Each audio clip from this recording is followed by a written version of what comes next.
12 points within the final 50 seconds to force the game into overtime.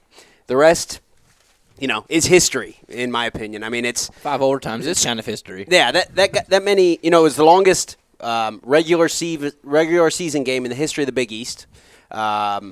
So, I mean, there were so many guys fouled out that you almost just can throw out what happens to an extent. I mean, a loss is a loss. Yeah, it's let's never just throw fun. it out. There was some very disheartening ways that plays were drawn up. I don't know what Russ Smith was thinking at the end of, I believe it was the first overtime. In the second, in the third, they had in plenty the fourth, of time. in the fifth. Did you watch it? 0 for 5. I'm sorry, did you watch it? No, I didn't, but I went back and saw it. I didn't think you watched it. I still know what happened. Okay, you did. Okay. 5 Doesn't shots. sound like you, though. Could you pass the ball, Russ, maybe once? At that point, though, they have no one else in there who's going to make a play. I mean, that's the guy you want. The ball in his hands. You do. What about Blackshear? Was he fouled out? I don't know. No, he was playing. What about him? Could He's he not shoot proven, once? though. He's not proven. Russ is who you want the ball. You want the ball in Russ. If you put Russ in the game at any time, he starts. He's going to shoot it. That's what he does. You don't put him in there and say, hey, it's crunch time. Russ, try to do your best John Stockton impersonation. That's not how it works. You play Russ because he does what he does. He creates havoc on the defensive end. How did you get He's John a volume Stockton shooter. out of that? I mean, he's not a facilitator. He's not that type of a guy. He is Russ Smith. He goes down and he shoots crazy shots. It didn't work out well. He tried to do an Edgar Sosa impersonation at the end of the first overtime against Kentucky. I don't know if you guys do remember that. I remember that. Vaguely. But he missed that. Vaguely. He missed that. It was much deeper than even Edgar Sosa. I mean, it was a bad. Rick gets plenty of criticism for not drawing up like Denny excelled in last-second shots and really drawing up a play out of a timeout.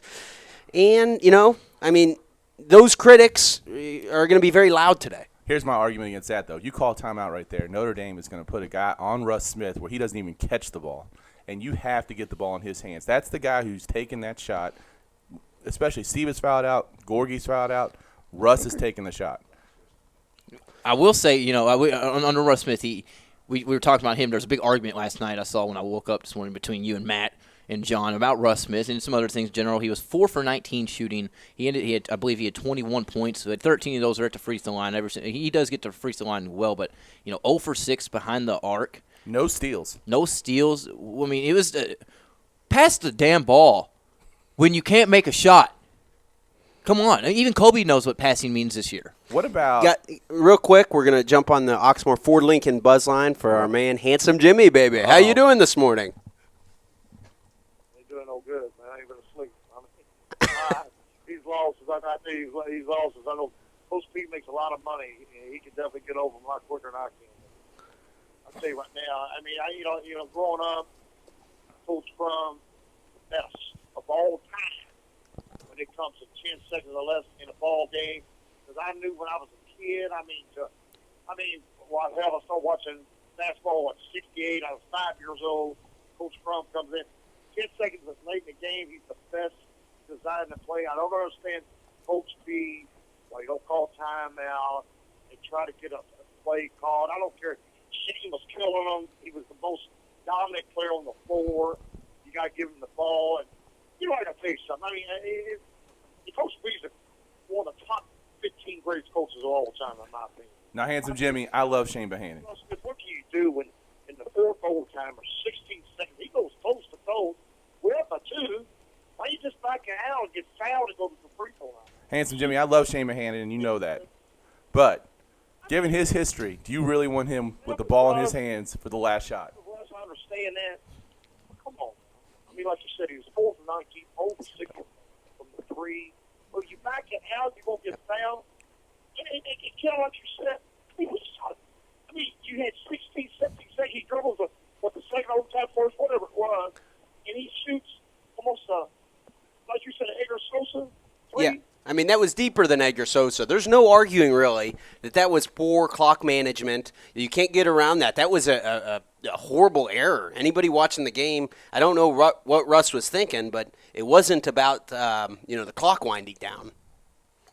Did you what you said, poor clock management? There's no question. Don't get me wrong. I mean, he's going to be if he plays in the NBA, he's going to be a point guard. So that's what it's going to be. Now, take the last 3 we had to tie up the ball game. He was almost on the bench. He was almost out of bounds. I mean, was that a good shot? I mean, we had plenty of time to make a bucket. I mean, That's a disappointing loss. You take our losses all year. I mean, late in the game, we can't close. It stings. Louisville fan, are you irritated? We should be undefeated for real. We shouldn't even have a loss. You take our losses, I know it's a bus, whatever, but we can't make free throws. I said, what was we at the free throw line? 22 for 48 or whatever it was. It's crazy. This is the whole rim. They were 30 for 48, handsome Jimmy. I do want to say this. He brought up a point there. You brought up a point, Hanson, that sparked me. Hanson and Kelly here. That's the poor clock management goes back a couple games when you lost. Then Louisville lost to. I lost my train of thought of the team they lost to. The last second shot were they? Georgetown. The Saturday game of when we were at Syracuse, Villanova, Georgetown. Thank you. So it is Georgetown when they had that bad clock management, and the last second shot was Peyton Siva. Yeah, it's been the rap on Rick for years, really. That's not his style. He doesn't save timeouts. He uses his timeouts early in the game. He doesn't believe in the over-analysis of last-second coaching. He is adamant about that. He doesn't. He's not Tom Izzo. He's not Denny Crum. He likes to try to have so much of a lead by that point that's not an issue. And it's easy to criticize, and it's certainly a lightning rod for criticism this morning. Thank you very much for the call, Handsome. I hope I'm working on trying to get through it. It's a tough one. It stings. Thank you, Handsome. Oh, my goodness. Get your panties out of the water. It's a loss. You're going to be fine. You're in the tournament. Aren't there in the tournament as a top 1, 2, 3 seed? You're not going to 1, 2, 3 seed. You're fine.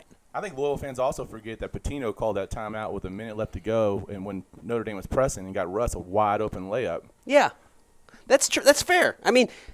It's very easy to sit back. I compare it to boxing. You watch a whole boxing match, and you go, why doesn't he ever knock somebody out? He's no good. He never knocks anyone out. Look at his stats. He never knocks someone out. Well, maybe that boxer's undefeated, or maybe he has a real good career record. You can't just put everything into the very last minutes of a game and say that coach is no good or that guy doesn't know what he's doing at the end of a game. There's a lot more to it than that. I like your point about the breaking the press and getting a wide open, Russ Smith dunk. It's you got to take it in entirety. You can't break it down and pick little pieces. In my opinion, call us 384-1450. Tell me I'm crazy. Tell me how much Rick isn't good at the end of the game. And we want to hear it. You guys keep on talking about Blackshear. Blackshear takes 3 shots last night. Doesn't score a single point. They've only got 3 guys that took over 10 shots last night. Wow. And one of them's not Gorgie Zhang. So, to me, there's a whole lot more involved. It's just their overall chemistry, where they're getting their shots from. Obviously they got trouble closing games out, and it's something they got to overcome. Yeah, I do want to say if you download our app while you're listening out there. We got a good little topic going on right now. Like Kelly mentioned, 384-1450, the Oxmoor Ford Lincoln Buzz Line. You can also download our app and listen to the Sports Buzz in crystal clear digital quality. Search 1450 to Sports Buzz in the iTunes App Store or Android Market. It's powered by InsureMax. Call Chad or Alan Hennessy at 479-4085 for all your home, auto, and life needs. You need a lot of help right now, Kelly. I know you're a warrior. If you're a frequent weekend Sports Buzz listener, Kelly's a warrior. I am Are a warrior. you a warrior now? No, Louisville doesn't have any bad losses this year. It's not that is about not that. a bad loss. I'm not talking about that. I don't care about your bad losses. Yeah, you don't have bad losses, but are you worried about what could happen down the road, like the rest of the season? Really. Okay, you shouldn't be. I'm really not. Good. I know that sounds like I'm sticking my head in the sand. I am normally. You don't want to mess your hair a up. warrior. I wouldn't stick my head in the sand because of my hair. Yeah. I'm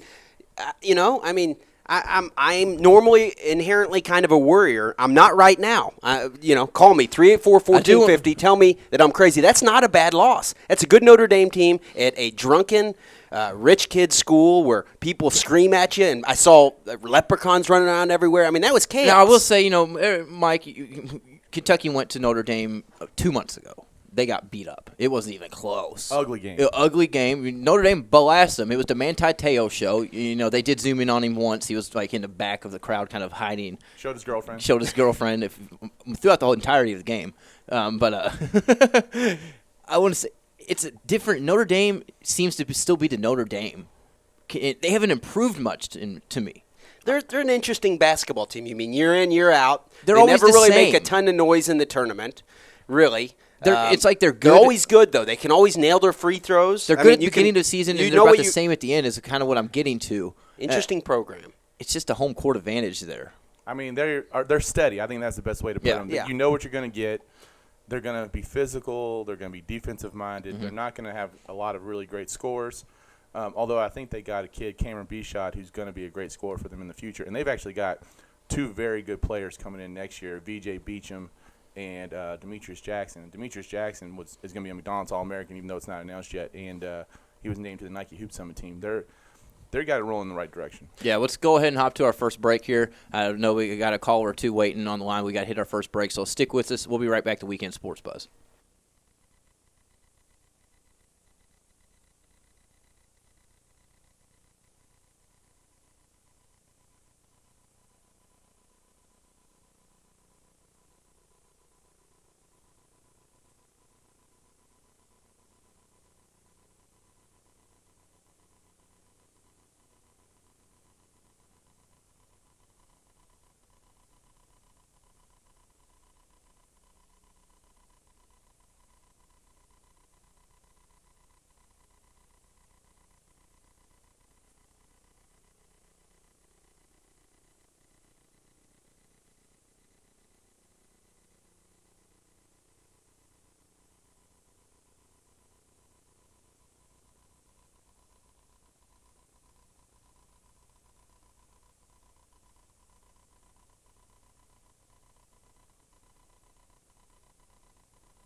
Testing. You got me. Testing. You got me.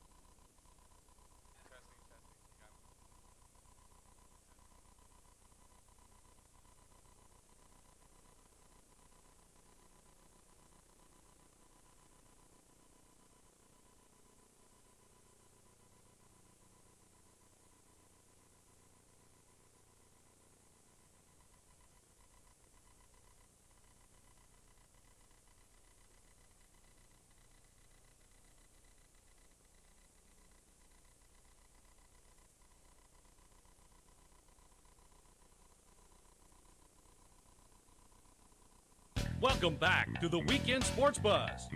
Let us know what you think. Give us a call on the Oxmoor Fort Lincoln Buzz Line at 384-1450.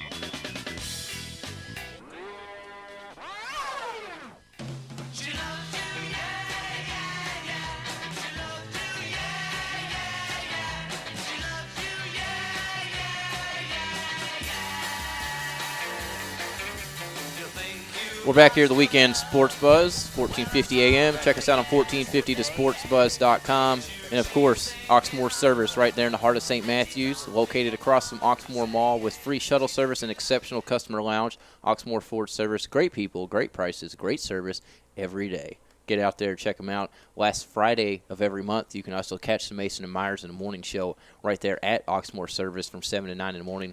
They have excellent donuts as well, so I recommend you getting out there. It's been a good little start to the show there. Obviously, we meant going with Louisville, Notre Dame here.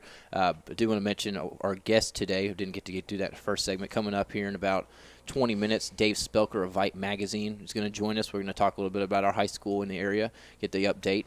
We did not have Dave on last weekend. He was at the Atherton Archery tournament yesterday. No, that was yesterday. Last weekend he was busy with the girls' LIT wrapping up. So we're going to just get a little update of that, talk about what's happening this weekend in sports, what's coming up.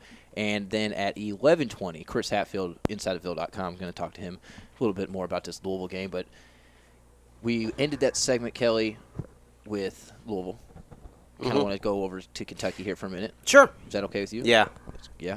Good. That's fine. Because I got my man Mike Gandolfo sitting beside us, another loyal Kentucky fan. You are, before I get into it, the head, let's see if I can get this correct this time, the recruiting coordinator for the Derby Basketball Classic for here at the here in Louisville, which is April 19th at 7 p.m. at Freedom Hall. Ticketmaster.com. Ticketmaster.com.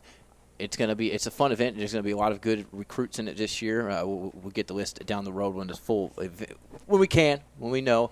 It's going to be a good event, though, as always. Yeah, actually, last time I was in 2 weeks ago, we didn't have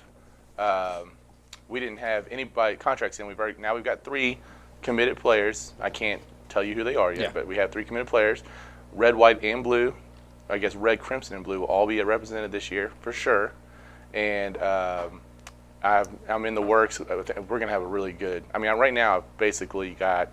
I don't have all the contracts in, but we're basically almost full. So. It's going to be a good event. It's going to be awesome. I remember getting out there last year, some talented players like Sam Decker, who was on Wisconsin's upset yesterday, Marcus Smart on one of the better teams at Oklahoma State. Talented players going through the Derby Classic. And, it's a fun event. I know we got to hop to the Oxmoor Ford Lincoln Buzz line. We got a couple guys on the line. First up, Carolina Steve. Carolina, what's going on? Well, I found out in 1992 that Rick Pitino could not coach in the final 3.5 or whatever it was second.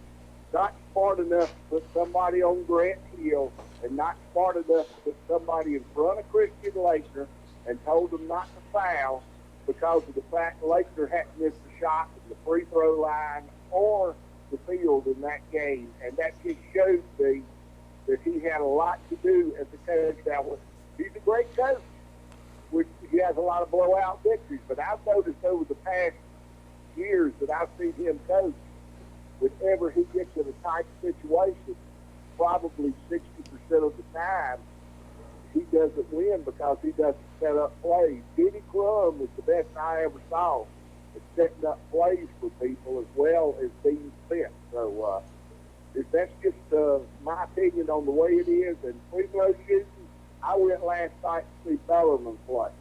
Again, they shoot phenomenal. They shot like 59% from the floor. And I think they only missed they were 27 for 36 from the free throw line. And they got one kid, Wall, number 3, who can just shoot the eyeballs out of 3 points, shoot free throws. And I think that you guys need to get out there February the 21st and see Bellarmine play Southern Indiana. We need all the help up there for that Bellarmine game we can get. Carolina, I'm actually a Bellarmine season ticket holder, so I love going to those Bellarmine games. And Vance Hall is an incredible player, transfer out of Wright State. That was the most points they had scored all season long last night. Chris Dow, if you all haven't seen Chris Dow play, he's just an amazing talent for Bellarmine. And they ended the longest home winning streak in Division II this week with a loss against Indianapolis on Thursday. It was really upsetting. They need to win out the rest of the year. I agree. I'm Coach Davenport. I've always liked him ever since I came here. Heard him on the radio. He is a great coach. I have the opportunity whenever I go to actually go into the locker room before the game and after the game. He's a phenomenal motivator and everything. And I wasn't there Thursday night because I was working, but I did make it known to him that he knows that as long as I'm in the building and he plays, he hasn't lost the game yet. So I'm making special arrangements to get off and go and help Coach Davenport out that game against Southern Indiana. Well, you gentlemen have a nice day. Great basketball. I just hope Duke don't lose tonight. All right. Thanks for. Not 5-7. Have a good weekend, Carolina. Thanks for the call. As always, he loves his Duke. So we're going to actually bring up Duke a little bit later in the show because you two didn't get to get your own thoughts of their chant. Yesterday we played it on the in the last segment. We'll play it again today. But we're going straight back to the buzz line. Truth is on the line. Truth, what's going on? Hey, good morning. And I'm glad that y'all are starting talking about the Derby Classic. Do you know it's one of the Truth? That is the Truth favorite. Well, thank you, Truth. Now, if I were correct, Truth, you were there last year wearing all Indiana. You're right. The 5 years I went to Louisville, I never did hear about the Derby Classic. I went every 5 years. And not only that, I've been telling the people here in Evansville about I'm going to bring a big bus along to the Derby Classic so they can see IU players. We're going to have a bunch of IU guys this year, too. When is it? April the what? April 19th, and then we'll do the Night of the Future Stars at Floyd Central High School, April the 18th. I'm gonna start broadcasting that around here and get these people at Southern Evansville to come up here and support a great organization like y'all. Y'all do it for a good cause. I know we got Louisville players, we got Kentucky players, but y'all help people out, and that's what the Truth is all about, helping people out. And that's what it is. But I'm going to tell you something. I'm going to be ready for Ohio State today. I can promise you a big win today. They need it. Indiana coming off that last-second layup loss to Illinois a couple nights ago. Turned that around against Ohio State, who I think is not as good as people put them out to be. A little overrated, in my opinion. I think your Hoosiers are going to be just fine today. Hey, let's give a shout out to Notre Dame last night. They played some guys who never did play this year, and they showed out last night. You're not. And they coach. He's a good coach. I'll see y'all later. All right, Carol. Truth, thanks for the call. Yeah, Mike Brave, we've mentioned in our first segment. I'll give him 6 shout-outs. Congrats to Notre Dame. It was a for the ones that watched it. I'm not gonna lie. I didn't see most of this game. I saw them lose, which is okay with me. But it was an entertaining game. 5 overtimes. God, it was. That was the longest game that Dick Vitale's ever done. Wow. He said he had done a triple overtime game one time before, but never a 4 or a 5. Was it commentating slacking in the final couple of overtimes? Is it going downhill? I don't know. I didn't specifically notice that. Yeah, well, let's jump to Let's talk about it a little bit. We got 10 minutes before we talk to Dave here. Kentucky, they took on Auburn yesterday. It was kind of like the first matchup for the first 10, 15, 12 minutes or so. Auburn kept it close. Kentucky developed a little run. They got up 9 or 10 in his first half. There was a scrum in the first half, though, which was, I guess, the entertaining part of the game where the Auburn player and Archie Goodwin got into it at the free throw line. Punch was do you want to call it a punch? It was ruled a punch. It was a punch, but I would have let him hit me. It was one of those kind of like flails, you kind of like a little. It was the weakest punch I've ever seen, but yeah, he's swinging Archie. What about the punch in the Missouri game? Was that a punch? Did you all see that? I didn't see that. Yeah, Missouri there was fighting all over the SEC yesterday. Oh wait, no, I did see that. The guy right in the center of the face. It was a punch. It was a weak punch, but yeah, a punch is a punch, and that's in rule books. You get ejected. So that was just interesting. But as soon as that happened, I went with my roommate. We were watching the game. I said, "Look, Archie's going to get teed up here." That's exactly what I said too. And he did nothing. The people I was with were like, well, "Why?" And it's because of the push in the back. It's because of the push in the back. Just when something big happens, they're going to get them both. Well, they gave Archie a personal foul on the push. Then they teed him up for the reaction after it. But that was just crazy. The guy swang on Archie. There's no reason for that. Kyle Wiltshire had a good little game, led the team 14 points. 5 players had double-figure scoring for Kentucky. It was a game at times where you're like, oh, gosh, what's going on? Don't fall back into this. It was almost close a few times. Don't fall back into the Alabama second half Kentucky, the Vanderbilt second half Kentucky. They lucky they didn't. They ended up winning 72-62. But what did you take from the game? Well, I think Cal said it at the end of the game that people are going to watch that film and it's going to be the way that people are going to play Kentucky moving forward. I mean, they're going to be physical with these guys. They're going to push them around. They might play a little bit dirty just because they're going to see how these young guys are going to handle it.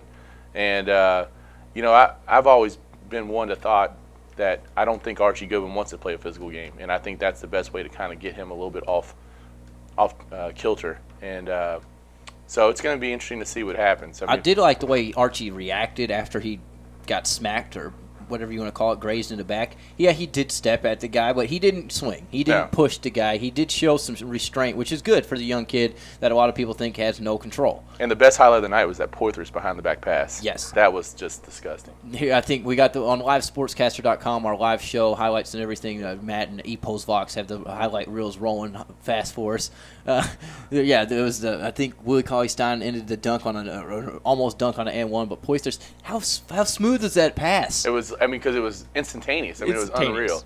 And then Jared Polston coming in and just continuing to give really good minutes. Yeah, that's what I was going to say. Yeah, he's a How about spark that? plug. For both Louisville and Kentucky, they have a guy that you would never expect to be a guy that actually has helped your team. Van Treese, Jared Polston. And I remember watching Jared play in high school in the state tournament and thinking, that kid's going to be a great Division II player.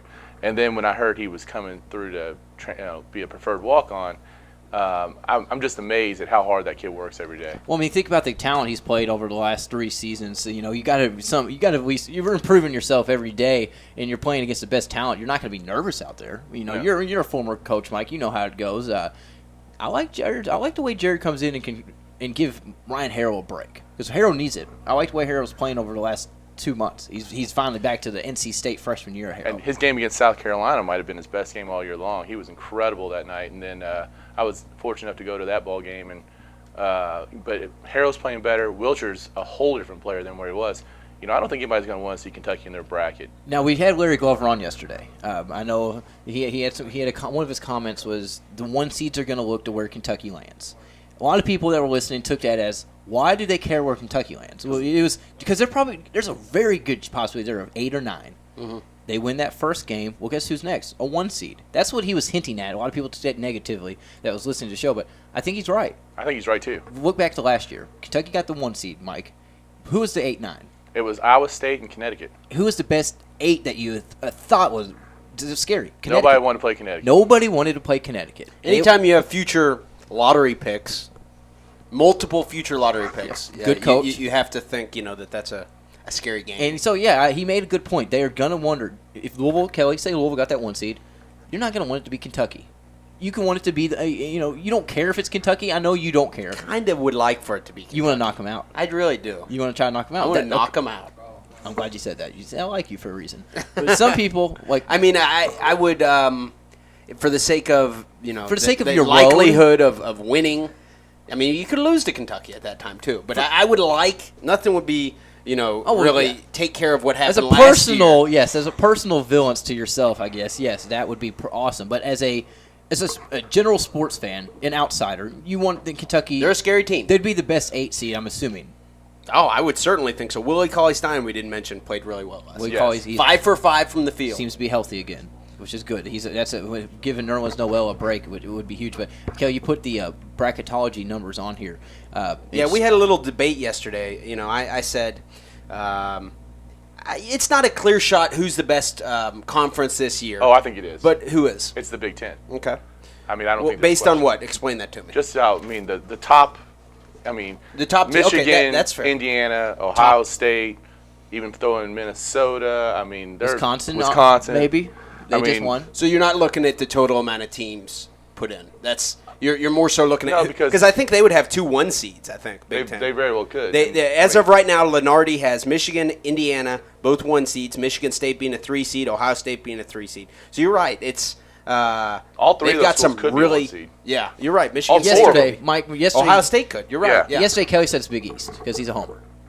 And because they're going to put the largest number of teams. Because they have 30 teams in their conference. The SEC has which conference has more? 13 teams. Big East has 15. So it's not 30. It's 13 versus 15. There's a 2-team difference. It's not as much as you may suggest that it is. What was your if question? we're going at percentage of who puts in the most teams, it's clear-cut Big 12. They're putting in 60%. So if we're actually counting, what percentage of your conference, which is the theory you're kind of presenting, by saying, Big East has so many teams, that's why they're putting them in. Big 12, clear-cut winner.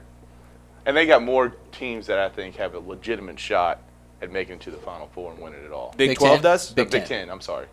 Here's what I said yesterday. You Kelly can, called you can me. certainly make. I just don't. an I idiot. can't argue with that. I think for you to say that it's ridiculous, for me to suggest that it's a debate, I'm not saying it's is ridiculous.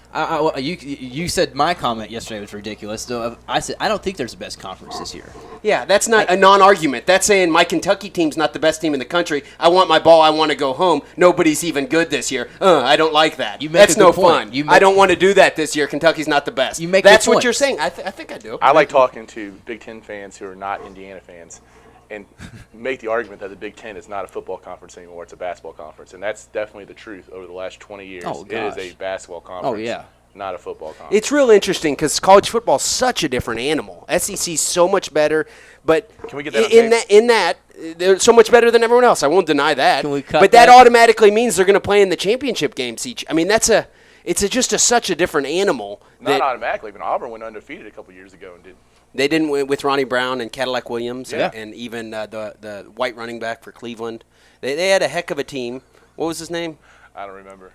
You threw you threw me off there for a second. I totally lost. my No, train they of had a thought. stacked team. You're right. They got kind of screwed out of the Peyton national. Hillis. Peyton Hillis. Peyton Hillis. They had a stacked team. They got screwed out of the national championship. What I mean is to compare the two is really difficult. They're extremely different animals. I agree. 384-1450, the Oxmoor Ford Lincoln Buzzline.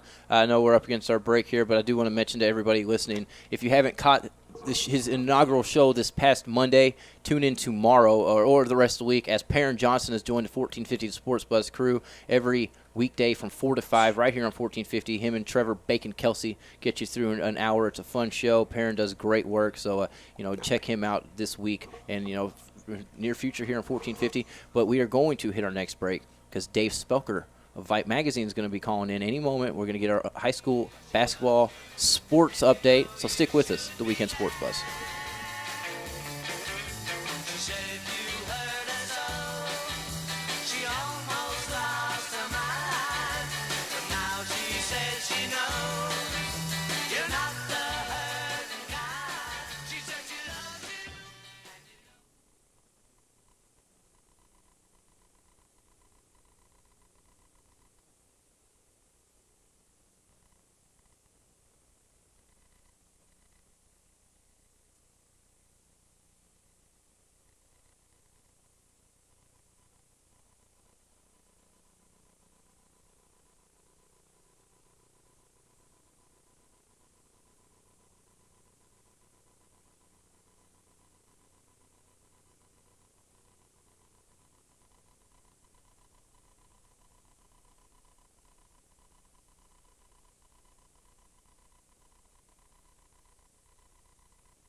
Welcome back to the Weekend Sports Buzz. Let us know what you think. Give us a call on the Oxmoor Fort Lincoln Buzz Line at 384-1450.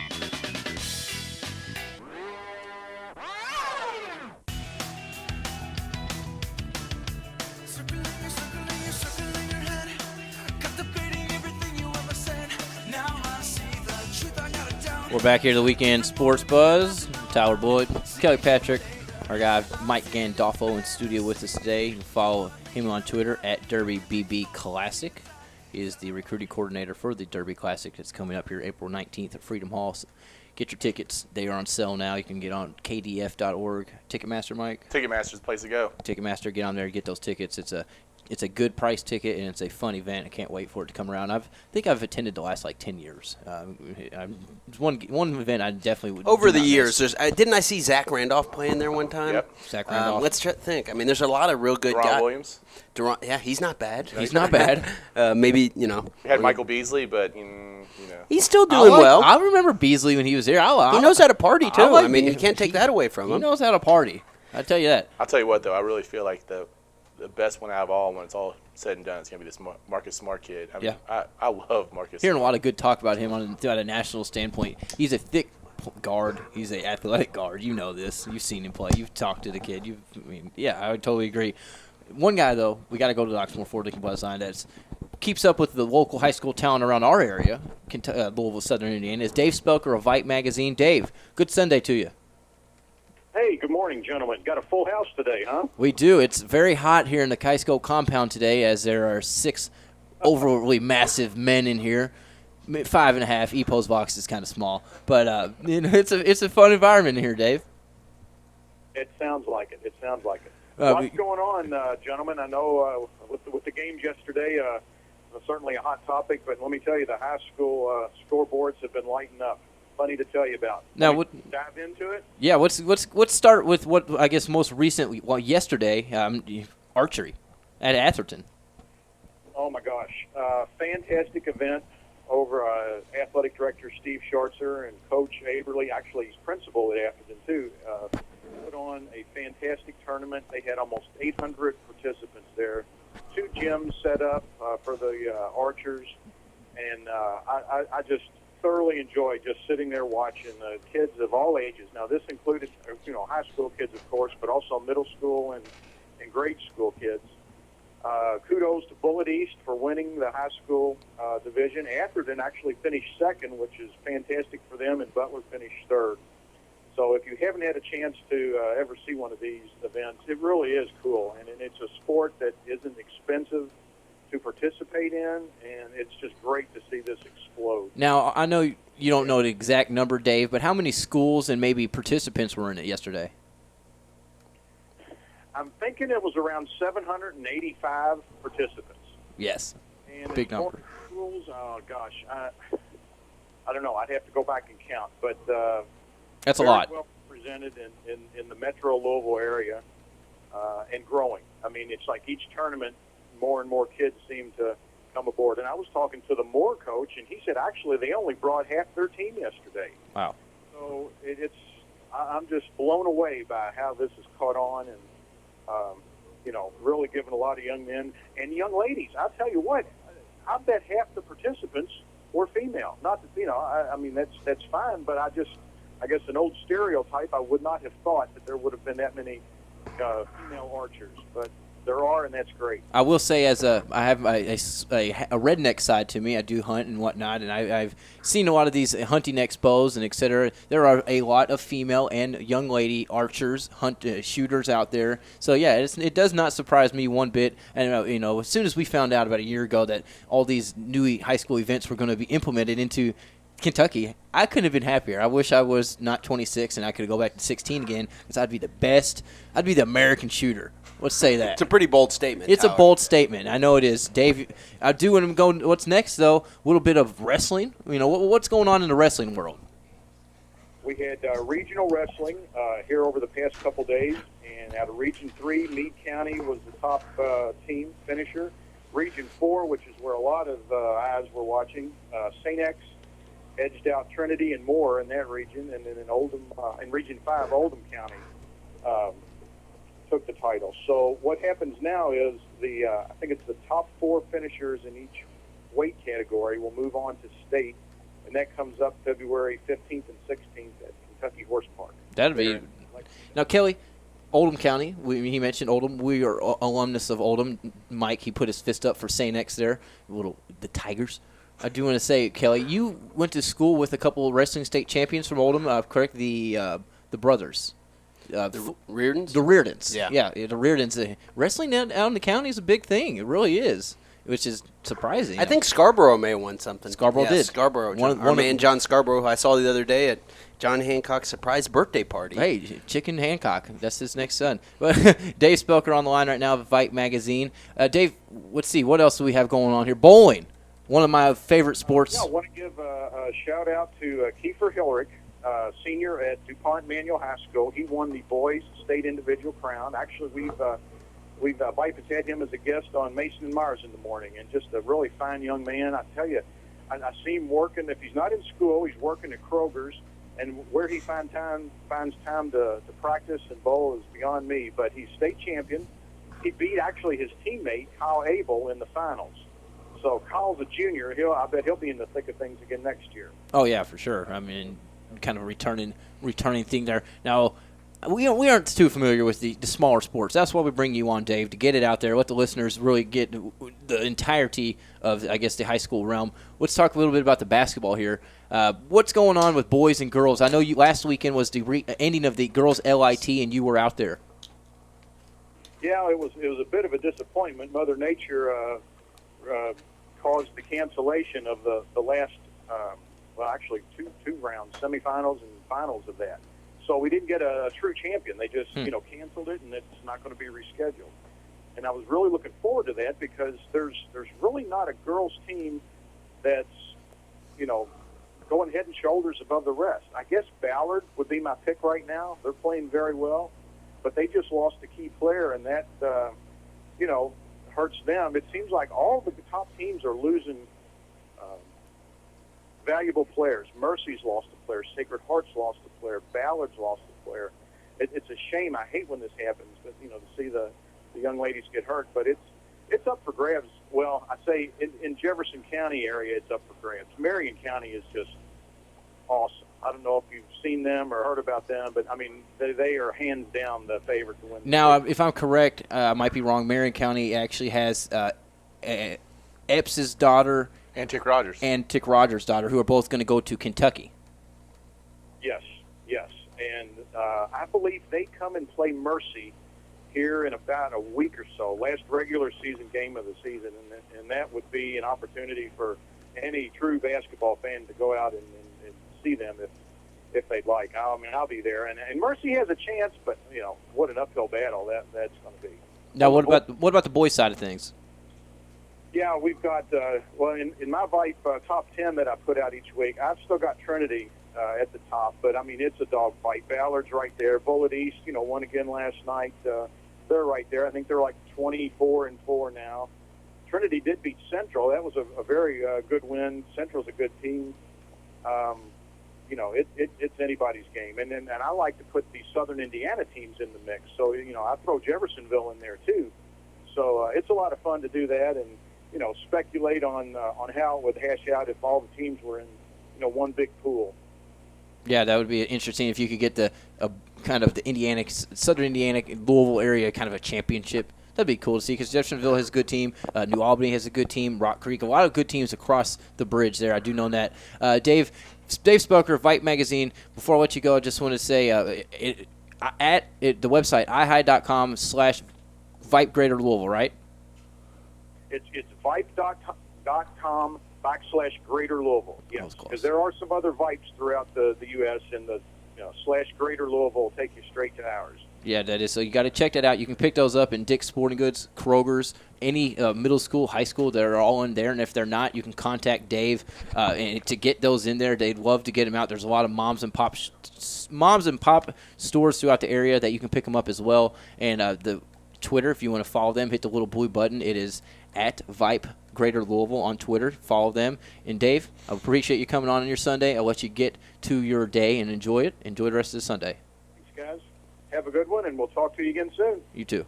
I guess you're in the high school realm more than we are, obviously. Kelly, I mean, Mike here. Around our area here, some of the top prospects, basketball, do you know, off the top of your head? The guy from Southern Indiana, he's Hunter? Daryl Baker? Daryl Baker, I mean, yeah. From what I understand, though, he might be going to JUCO. Oh, really? Yeah, okay. so, but I'm not 100% sure on that. Very talented player. He's a big-time scorer. A lot of Southern Indiana fans think that he should be in the running for Mr. Basketball. I think that's going to be a kind of an uphill climb for him for Indiana's Mr. Basketball. Trinity's got a guy, Hicks, who I don't think he's declared yet where he's going to school. I know Western Kentucky's looking at him really strong. One of the most exciting players to me is the guy from Madison Central, Dominique Hawkins, and on the boys' side. The best player, though, in the state of Kentucky right now is Quentin Snyder, the junior Ballard. I mean, there's no hands down. Without a doubt. I want to know. I mean, I'm trying to think who, when you go back to all the great basketball players we've had come out of Louisville, and you try to compare him. I mean, he's, to me, one of the best ones we've had Rondo in a long time. He's probably, Allen Houston. He's in that Rondo argument. Is he in the Allen Houston area? He's not the scorer Allen Houston is, but I mean, the quality of player skill wise. I think he's probably over DeJuan Wheat. So he's probably right under Allen Houston. You say over DeJuan Wheat? Yeah. Wow. That's pretty. He's a pro. That's a pretty serious statement, right? He's a pro. Now, what you've seen? He's seen ranked as like the number. Let's see what he is. He's according 2014. to Scout.com. He's the number one ranked. I'm sorry. He's the number. Come on. I'll bring it up here. You'll get number it 7 rated point guard according to Scout.com. Point guard or player? That's player. That's player overall. Yeah, he's a look to pass first and then score if he has to. I mean, that's the kind of player he is. He's totally unselfish. Yeah. I mean. Yeah, he's shot up the rankings too.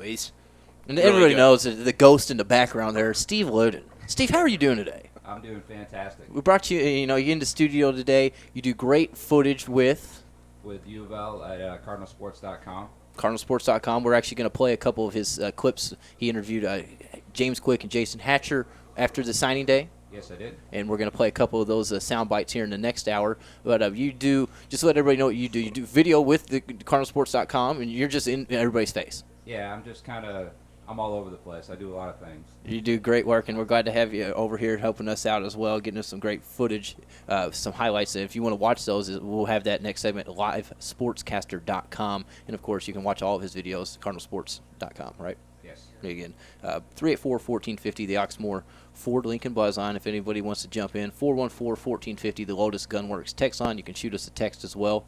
We've got a couple minutes left here. I do want to mention our Today in Sports History, my favorite segment of the whole show, because everybody likes to know what happened this day in sports, right, Kelly? I know you do. I do. You're a big proponent. Oh, I'm a big fan. It seems that this guy is very often recurring. Every week, yes. I feel like Mike Tyson is being mentioned on the Weekend Sports Buzz. And why would he not be? Why would he not be? 1992, in this day, Mike Tyson was convicted of raping Desiree Washington, and he was put in jail for like the 30th time.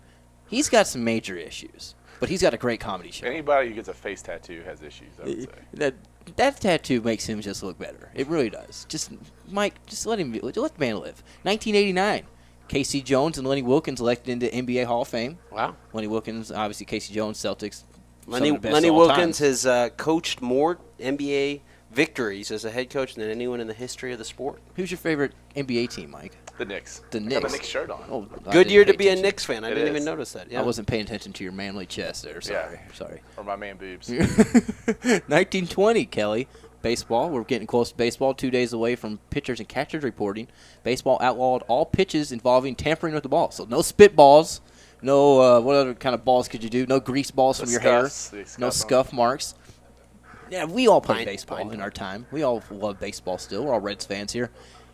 Did you ever try that stuff? Did it work for you? No, I'm not talking about during the game, just messing around. Like, I would try a spit finger. Pine tar or I something? couldn't get any kind of extra spin on it. I don't know how to do that. I could barely throw a curveball anyway. Yeah, I think you got to be really good to do that. My question is, before 1920, because that's such a vague rule. Yeah. Imagine what they were doing before 1920. Just probably cutting the ball, Vaseline all over it. Just going out and just scruffing it and just throwing the nastiest curveballs. Barry Zito curveballs. is what I like to call him. He's got nasty curveballs. Anyways, top of the hour here. Let's go to our break. We'll come back. Again, we have Chris Hatfield at 11:20. We're going to make fun of him and Louisville losing last night in 5 overtimes. Kelly, you're excited about that? And at the same time, you can pound your chest about Kentucky beating Auburn. Yep. This is Weekend Sports Buzz. We'll be right back.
How hard a decision was it for you? I mean, it was.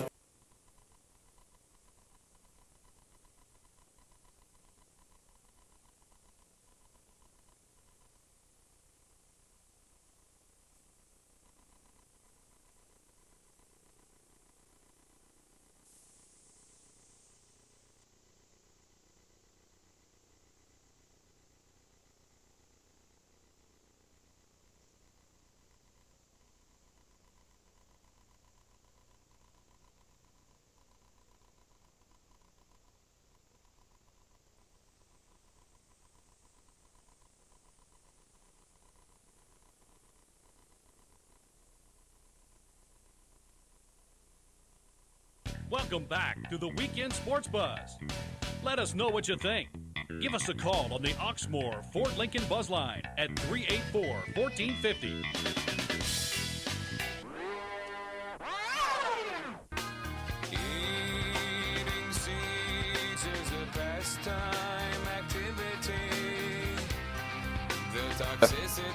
I'm sorry. Welcome back to the Weekend Sports Buzz. Being brought in with a little System of a Down. Got some good stuff we're going to get to this first segment here. I think we got a little bit of footage from the Jason Hatcher commitment. We'll do that in a couple minutes. They're currently uploading, if you didn't hear him say that 2 minutes ago. Well, I guess it's a headband. Yeah. In a way. You can check out Kelly's sweet headband on livesportscaster.com, our live video. Great highlight footage. We're about to actually play a little clip, like Kelly mentioned, of Jason Hatcher and James Quick, courtesy of Steve Ludden of CardinalSports.com, his great videos. But on that, Kelly, we're going to talk a little bit about signing day. Mike texted me or tweeted me yesterday, can't wait to make fun of Kelly. Why is that? About this awesome Kentucky's class that we powerhouse just class. Powerhouse. What were they ranked? Let's see. According to Let's Scout. let's go to Rivals. All right, let's go to. Is Rivals better? I'm fine with that. We'll go Rivals. Rivals is better. All right, what is it? 28th. But, the problem with being 28th is you're still 13th in the SEC. Yes. Yeah, that does suck.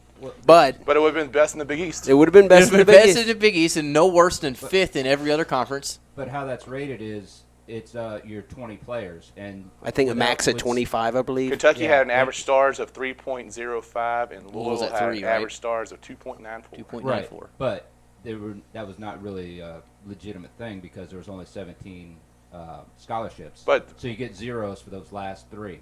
That's your fault, right? Sorry, guys. They give you 0. So Kentucky, we got 3 zeros? Why don't you just fill your recruiting class, Steve? Because they don't need the players, Tyler. Why? You can't sign more people than open spots you have. You just said you have 3 open spots, right? No. Didn't you just say that? No, I said they got 3 zeros. Why? You can score 20. You can sign 25 guys. Yes. But Kelly's point is that Louisville doesn't have 25 spots, so they couldn't fill 25 spots. They got their 16 guys. Right. And I guess you're saying that they get zeros. They get zeros just even if they don't have that space. Okay, right. I'm with you now. That's why because they were all 3 and a couple 4-stars. Yeah, regardless. Maybe there was 1 2-star. Kentucky had 1 2-star. According to Rivals, Louisville had 2 2-stars. 2. I will say, on behalf of both of the teams, it's great awesome. recruiting classes. Yeah. Great for the area. For what they needed. Not on a national level. Both coaches Someone's listening from the state of Alabama, something like that. They don't laugh count. at us. They don't count those. They don't count. They had like 16 top 300. I mean, that's just stupid. But no, both coaches said it. They got what they needed, and in Kentucky, obviously, they added a few extra, like Jason Hatcher. They got an icing on the cake. Steve? I saw a stat the other day that I think Louisville has 52 players on the roster right now that are 3 or 4 stars. Yeah, they're deep. Their cupboard's pretty stacked. Yeah, right that's now. awesome. No, they are definitely stacked. It's hard to bring in players who want to sit out, see the field. Yeah, that's what James Quick. Do we all agree that he could probably play right away? He will play this season. I mean, they got pretty good receivers right there. They have pretty good receivers, but to bring the 5-star in not a 4-star. He got upgraded, didn't he? Not according to Scout, he's a 5-star. Okay, yeah. Depending on what you look at, 4, 5, 4.5. We'll say 4.5. He's going to play. He's maybe not start, obviously, but he'll definitely play because you don't bring him in not to play. One of the things I think he'll immediately do is kind of take the place of Adrian Bichelle on the returning kicks and being that freak playmaking athlete that's very valuable. Absolutely. His special teams play is going to be very, very critical to the team this year. Also, like bubble screens and, just speed runs. Just occasional slot, kind of like a Randall Cobb type of thing. Randall Cobb. He'd get the ball and he'd go with his deceptive speed. James Quick has speed. But I have Quick and Devontae Parker. Yes. That's sick. And Eli Rogers and even Michael E. Harris maybe. And you can't Damian Copeland. Is he going to – Michael E. Harris, I wouldn't even count on him yet. I mean, he's – Yeah, you can't count on him. But what about Gerald Christian? His leg is dead. Arguably the best tight end coming out in 2009 is now going to be playing. So, I mean, Teddy has just a plethora of weapons at his disposal this upcoming year. I know Louisville was excited. They got Keith Tolbridge, an athletic player out of Ohio. He was one guy Mark was talking about highly yesterday, possibly. He's the guy that he liked most out of this entire class with Tolbridge. Obviously, other than James Quick, as a non-athlete type of guy. But the same reverse with Kentucky. Javis Blue. I'm big on Javis Blue, as the staff was. He came out of junior college as, I believe, the number 4 junior college receiver. They rated him as the best. He's an athletic kid. I'm excited for him. The steal of the draft, ESPNU mentioned the draft steal of the recruiting class for this would be Alex Montgomery. They expect him to be a very good receiver as well. Basically, what it is. Timmons too.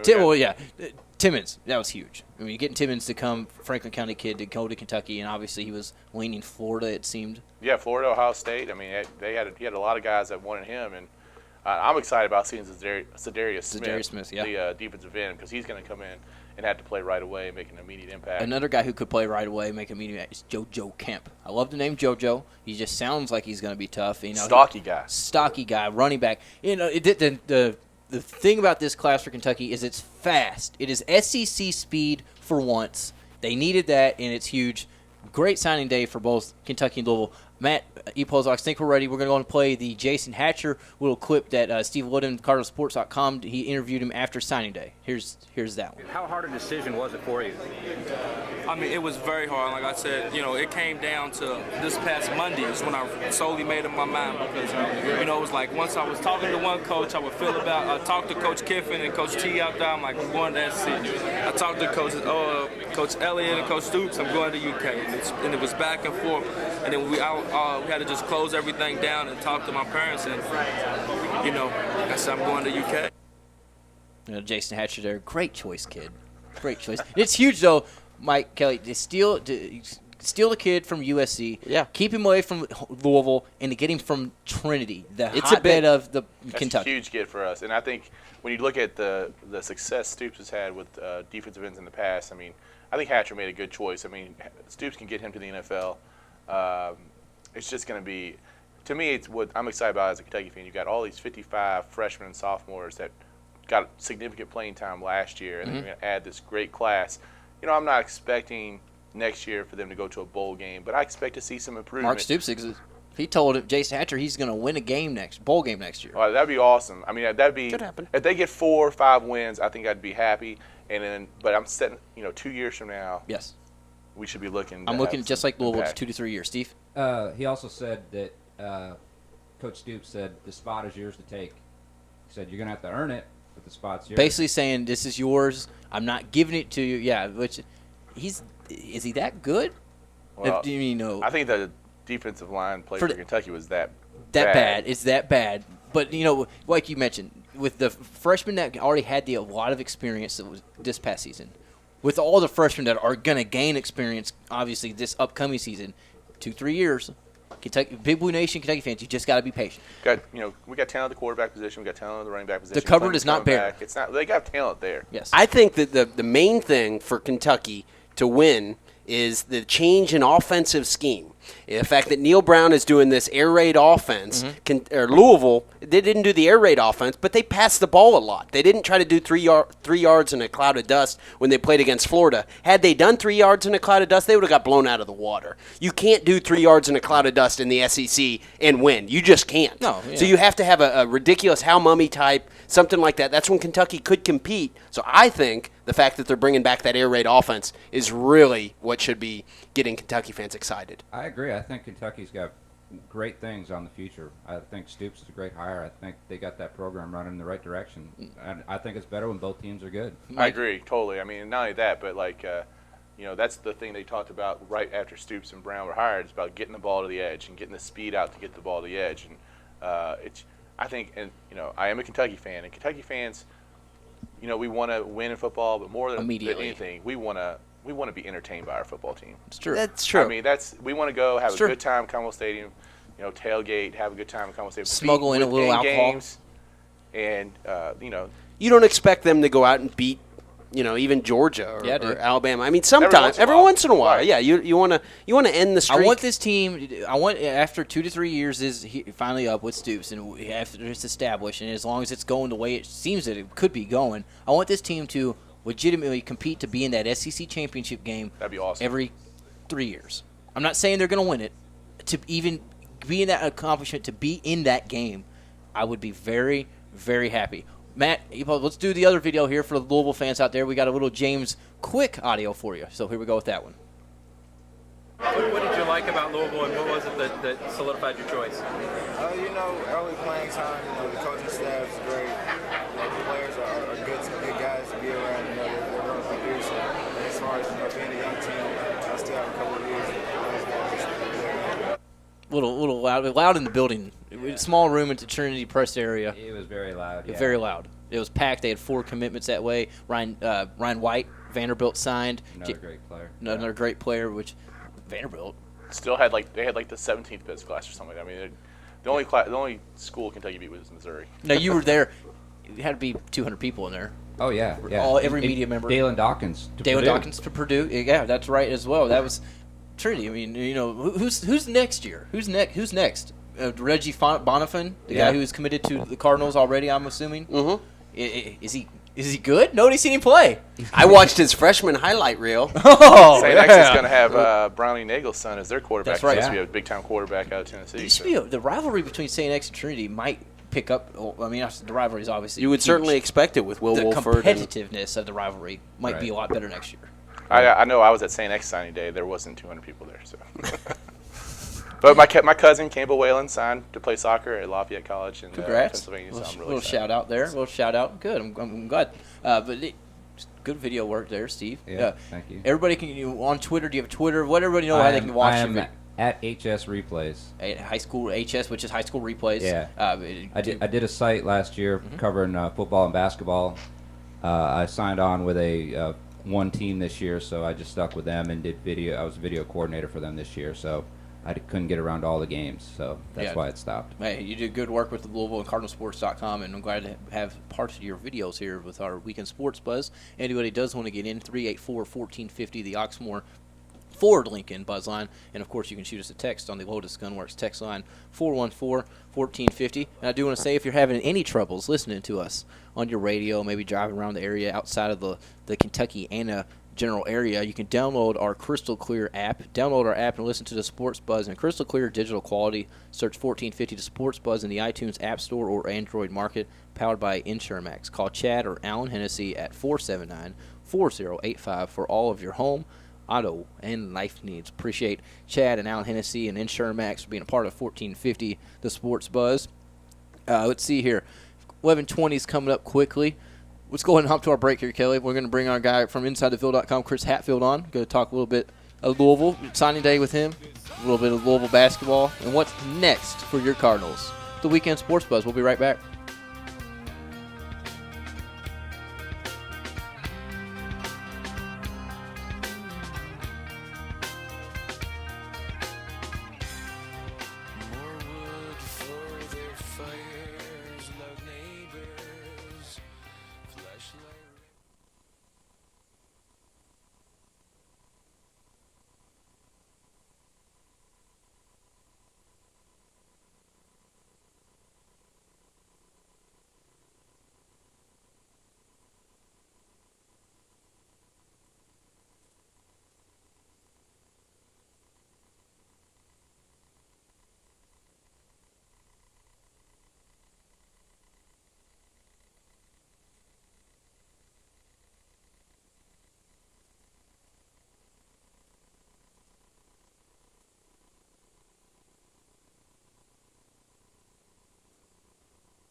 Welcome back to the Weekend Sports Buzz.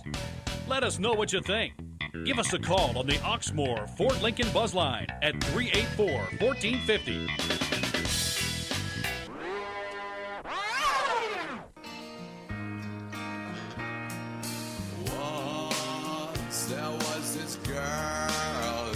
Very appropriate song for our man Chris Hatfield of Inside the Field to come into there. Chris, what's going on, buddy? Hey, how you doing? Oh, I'm doing great. How are you today? Chris, you there? Yeah, I'm here. Oh, I was saying I'm doing great. How are you doing today?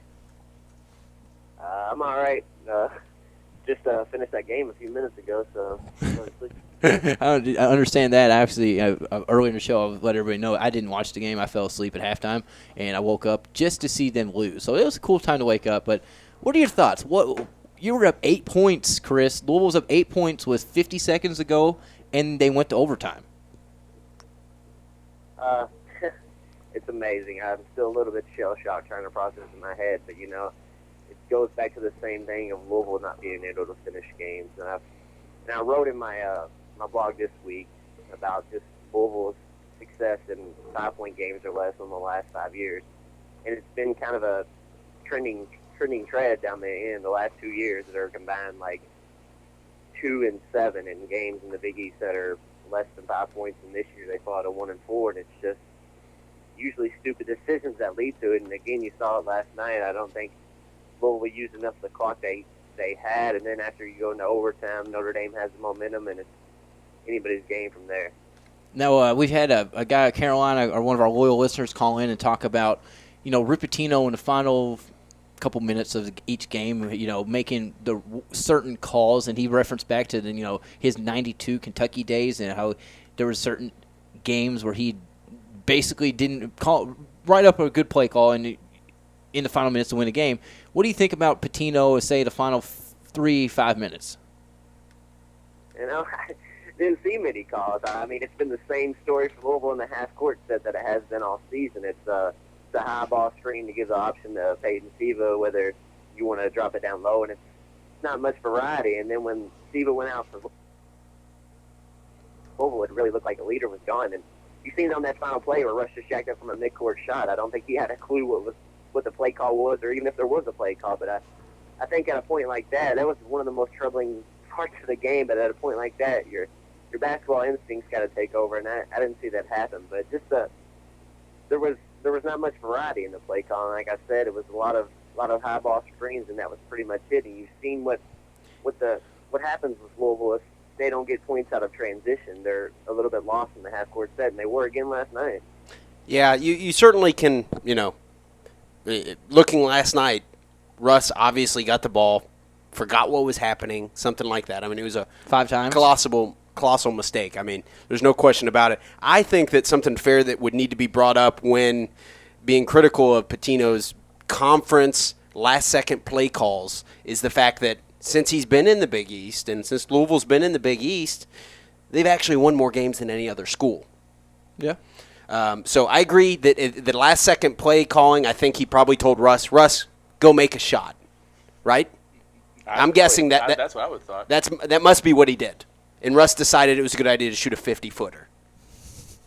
It wasn't Yeah, quite I mean, 50 in feet. the end, it all comes down to the execution of the players and how they decide to execute the plays. And I mean, you can't really be too harsh on Pitino there, but there are a few.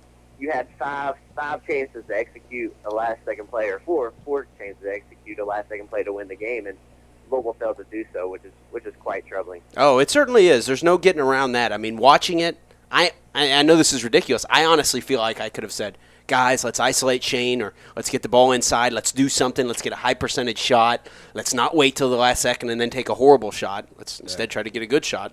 Which has been our mantra this year. Yeah, I mean, that's was a very – I agree with you, Chris. I Very say, discouraging, end of each overtime. Chris, what do you think about this? Coming from an outsider standpoint here of Louisville, the love-hate relationship between Louisville fans and Shane Bohannon, kind of.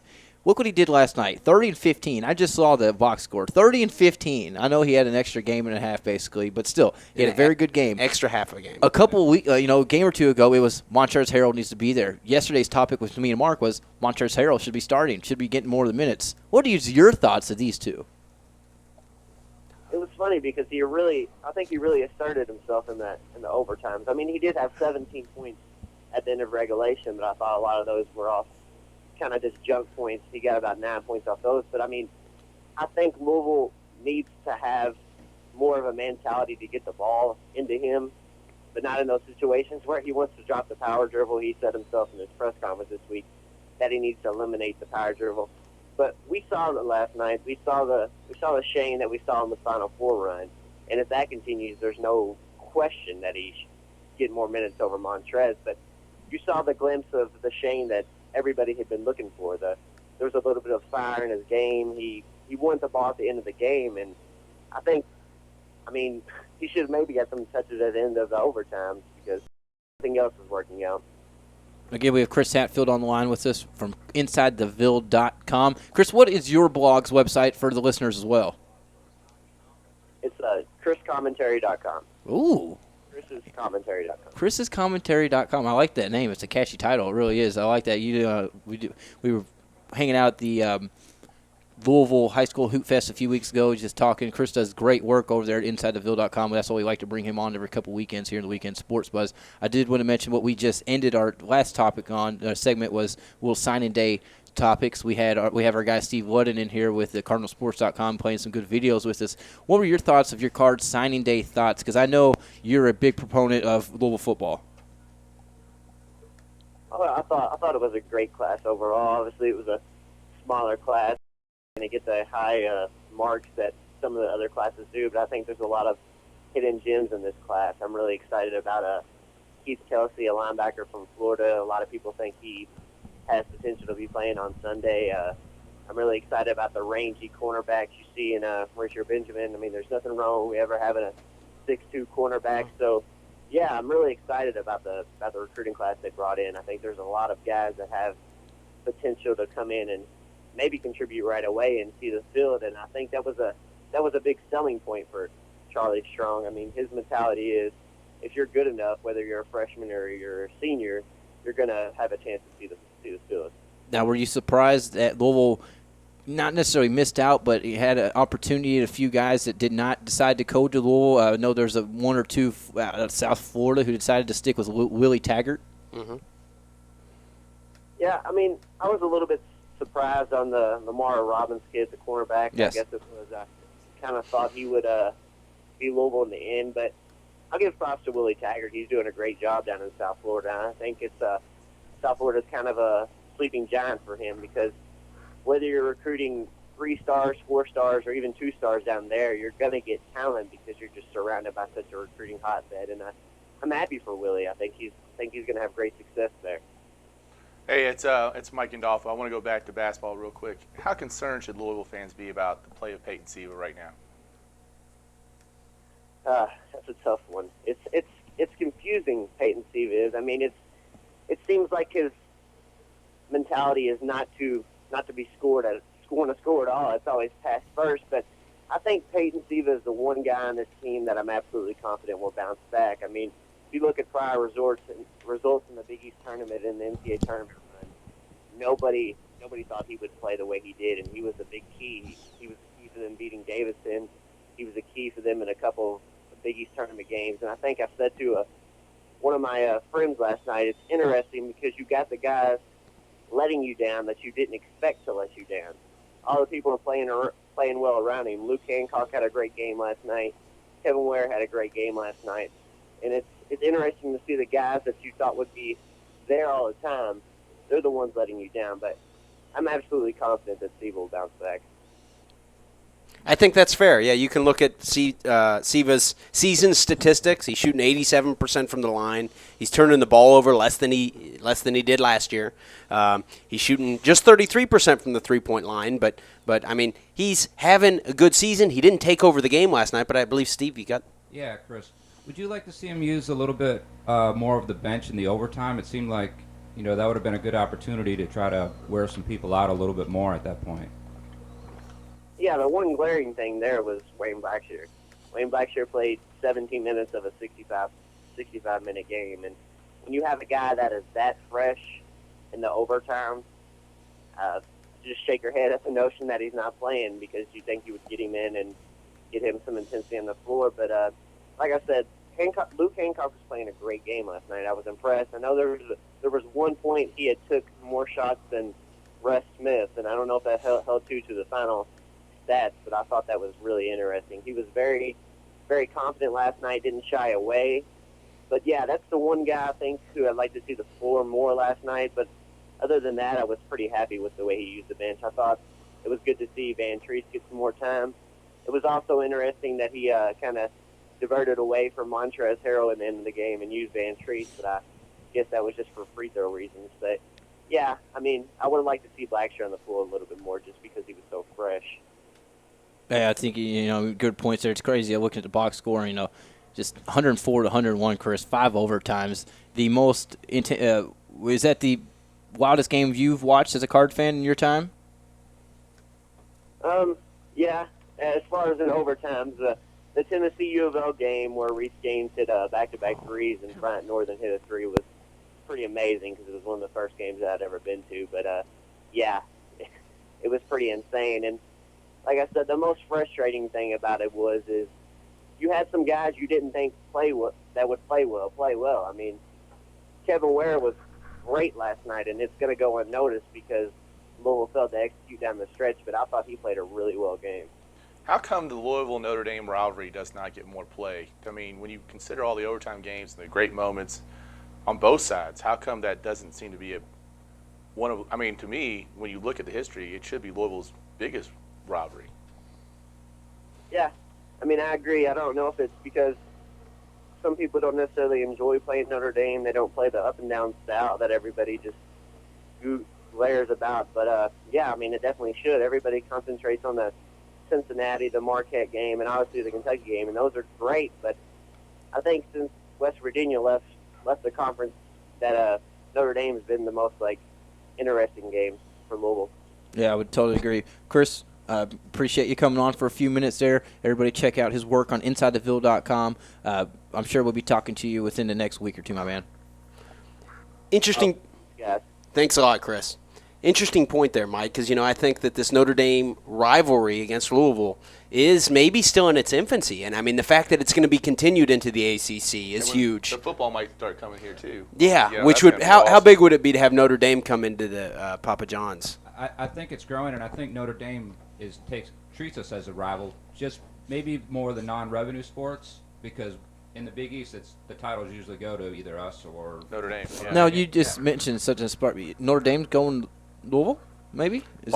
Notre Dame's got to play 5? Yeah, so they're not technically in the ACC for football, but they're much more in the ACC than they've been in any other conference. Right. So, I mean, in basketball, yeah, they're ACC, though. So, I mean, just like they are now with the Big East, that is going to continue. There's still going to be that rivalry. And that would be cool. That's something that I would like to see, as not even a Louisville fan, I would like to see Notre Dame come to town. Oh, yeah. Just to see them, hopefully lose. Even if it was Louisville beating them. Sorry, Mike. Notre Dame fans, I don't like Notre Dame. Yeah, but I'd like to see all the real highly rated recruiting classes come in from Notre Dame. I'd like to the kid from Apollo, Torrey Hunter's son. I'd like to see David Robinson's son. They always have real exciting players on their team. We saw at the Louisville High School Hoop Fest 2-3 weekends ago from Apollo. He's going to play football at Notre Dame. Really? He's he's going to be a defensive offensive tackle. Wow. So guys like that, just seeing them come back, it'd be cool. I mean, not that I know the kid personally. Like Louisville fans don't know Gorgie Zhang, but they like to see him. I'd even like to go to South Bend. I mean, that's. I don't want to go. I would too. Yeah, I'd like to see Touchdown Jesus. I've never seen Touchdown Jesus. I haven't. Have you? Oh yeah, I go Notre Dame a lot. You're one guy I don't want to ask how awesome the campus is. I'm going to go to Steve. Have you been there? No, I have Okay, not. dang it, Kelly. Has anybody been other than you been to Notre Dame? All right, Mike. How's the campus? It's phenomenal. I mean, it's one of the few places you can get up there 3 hours before a football game and not really tailgate and not get bored. I mean, because you just walk around and go to a whole lot of different things, and from the grotto to the basilica. Especially, I'm Catholic, so it's like Catholic Disney World. Catholic Disney World. Yeah, that's a good definition there. 384-1450, the Oxmoor Ford Lincoln Buzz line here. If anybody wants to jump in, I did want to. 7 minutes. This is a good time to get into this random topic of the weekend sports buzz. It's baseball. Yes. We're going back to the baseball talk because we got Mike in the studio. I mean, obviously, everybody knows Kelly and I are big racing. Steve, are you a baseball guy?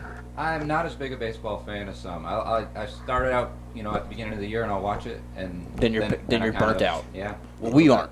We're gonna go hard. 200 games this year because the Reds are going to the World Series, right, guys? It could be their year. It really could. The biggest topic of this is Aroldis Chapman. We're 2 days away from pitchers and catchers reporting. I don't know your standpoint on this. I know Kelly's, and me and Kelly are both on the okay with Aroldis starting. Where are you at?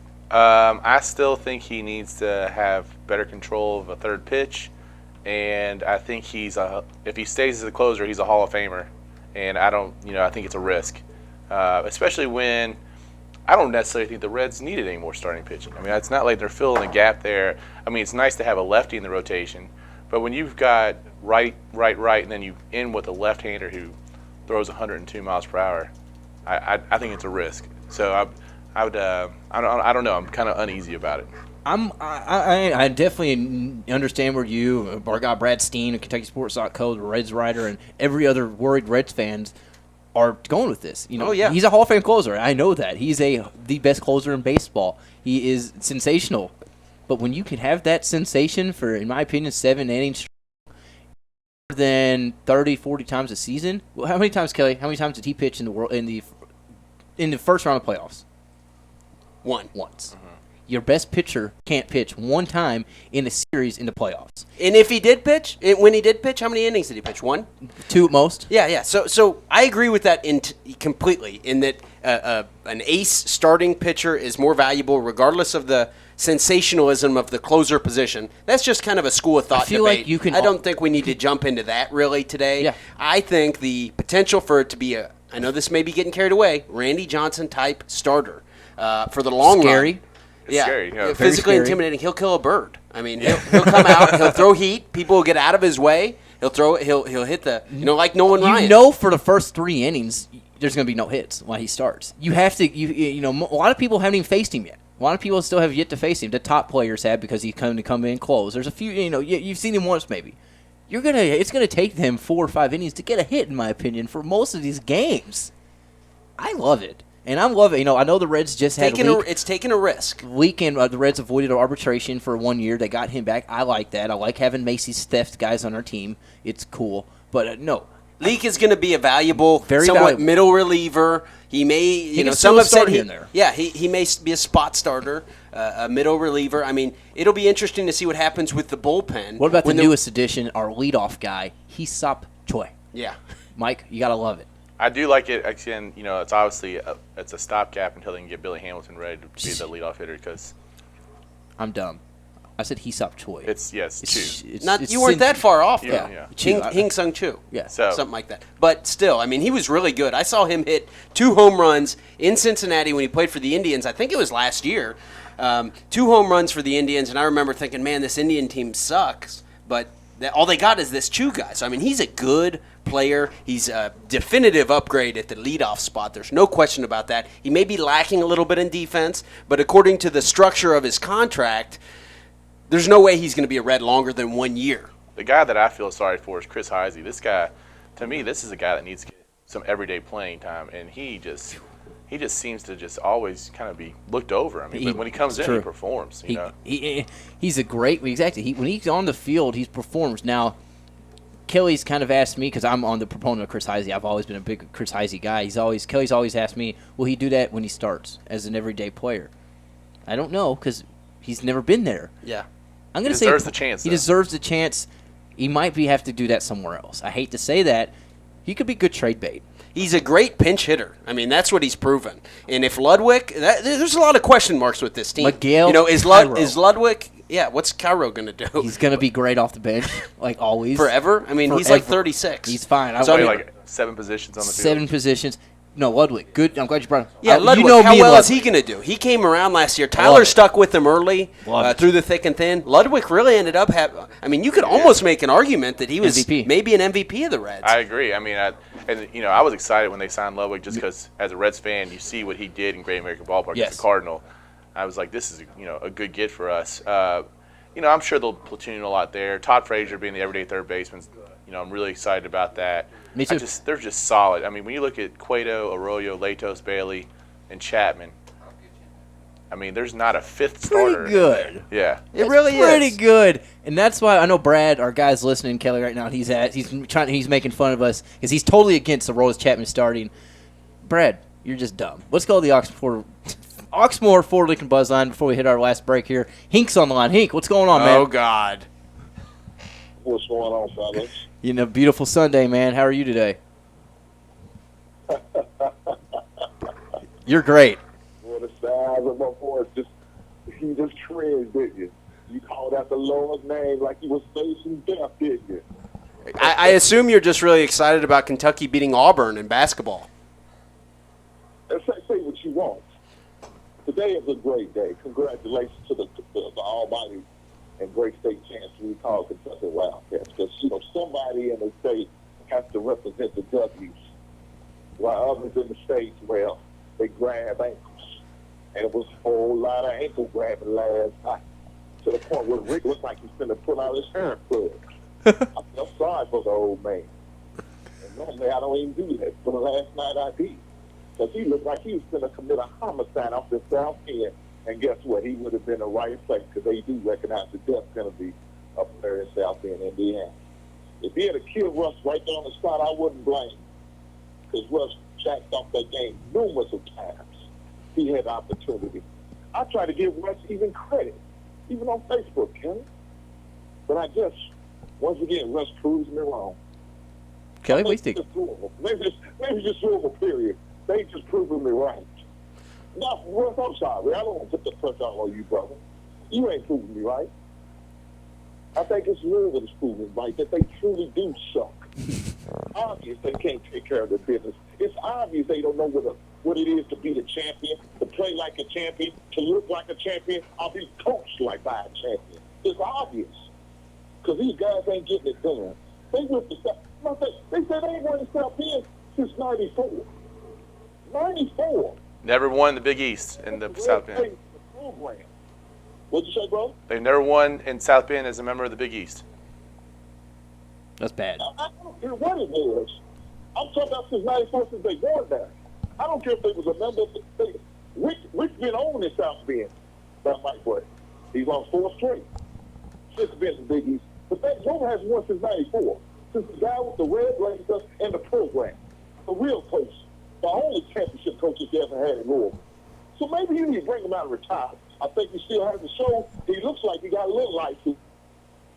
Kelly? You might as well bring him up. Save him $4.5 million a year because this sorry coach can't get it done for you. You keep letting it come wrong down your sideline. He keeps selling your wolf tickets, selling your dreams, and you're fired.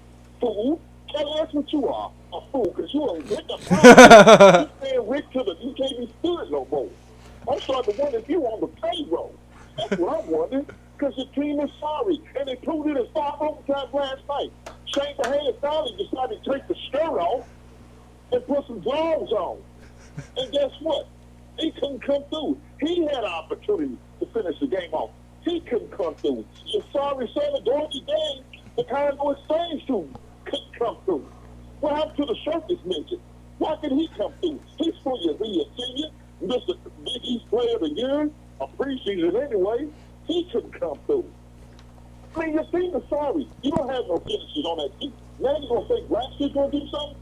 All of a sudden, he might come up with another injury. He might have a big toe come next week, and then he's out indefinitely, according to that sorry line-ass, washed-up coach of yours.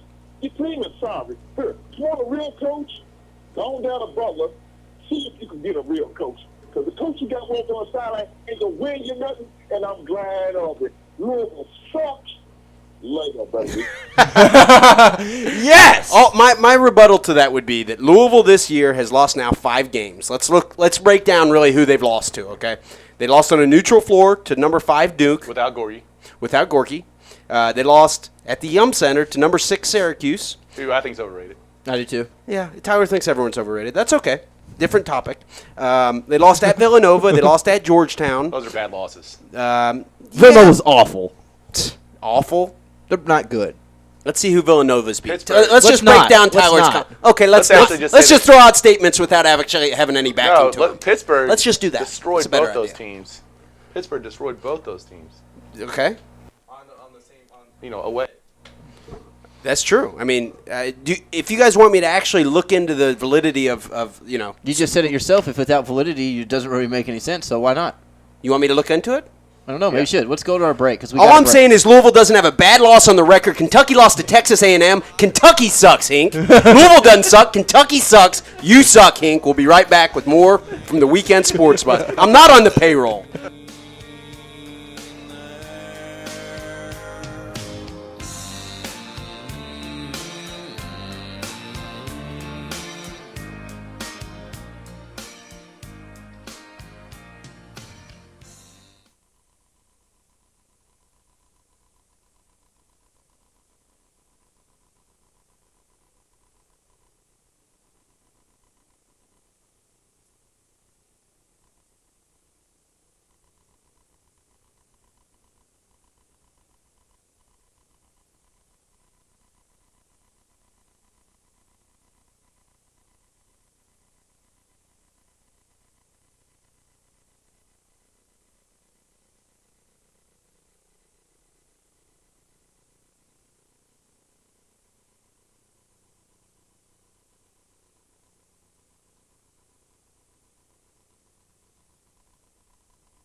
Welcome back to the Weekend Sports Buzz.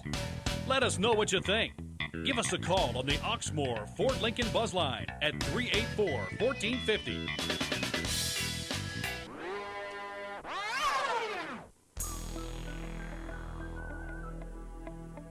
regulators. We regulate any stealing of his property. We're damn good, too. But you can't be any geek off the street. Gotta be handy with the steel, if you know what I mean. Earn your keep. Yeah, yeah. Welcome back to the Weekend Sports Buzz. This song is dedicated to our man, Coach Cal, who is very into the hip-hop scene. We're going to cover some good stuff this segment. Our last segment of the Weekend Sports Buzz, the only radio station in the city that is not on anyone's payroll. 1450 is the only locally owned sports radio station there is. We answer to one man. That man's Dugan Ryan. He doesn't have many rules. And we let our callers probably talk longer than anybody else. We do. I enjoy it. I like to let He ain't got his piece in. I like it. I'm okay with it, and you're I'm okay with it. It's Yeah. fine with Get me. my piece in, too. I do want to say this before we get. This is our last segment. If you're looking to buy, sell, or invest in real estate, contact Jamie Cox of Keller Williams, Louisville East at 502-593-5454. Interest rates remain incredibly low, and you owe it to yourself to receive the personal attention, effective marketing, and results that Jamie is known for. Again, give him a call at 502-593-5454 or email Jamie at jcoxrg.com. The Jamie Cox Realty Group at Keller Williams, a winning team you can count on. So, get on there, Jamie at jcoxrg.com. Check it out, his email. I do want to, you mentioned Cal's birthday, Kelly. There are a few other birthdays out there as well. Let's go down the Fat list. Elvis. Is it Fat Elvis's birthday? Lance Berkman, Fat Elvis. It is Fat Elvis's birthday. How old The is Shark. He? Now, how old is? Don't slow down. I'll say Fat Elvis is 35. Mike. Don't look. You just looked. I'm not looking. I can't see. He looks like he's I'm a gonna solid go 37. 45. 37. Okay. Mike looked. He's 37? 37. Nice. The Shark, Greg Norman. 67. I think he's older than that. I bet he's like 72. 58. Come Oh, on. geez. 58? He's still going hard. He's playing What? well. Why is he not that good anymore? He's still good. I think I'm thinking of Arnold Palmer, actually. He is. Yeah. I was thinking of Greg Norman. Do you know who Mark Spitz is? Either of you two? The diver? Was he a diver or swimmer? 7-time, won 7 golds in the 1972 Olympics. I believe Phelps is the only other one besides Spitz to do so. What Olympics was that? 72. That's when. That's when he had the terror hostage. So that means he's about 60 years old. He's 63. John Calipari. How old is John Cal? John Cal is 54. 52. This guy's good. 54. Good.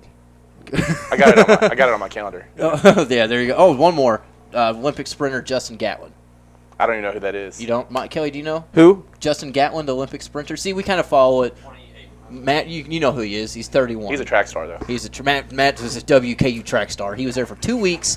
He owned it, and they said, "Sir, you're just too good. We're going to have for you to leave." So that's what it is. But happy birthdays all around today. 21 ran a 6:040. In all seriousness, at one time Matt did beat Dante Smith in the long jump. Wow.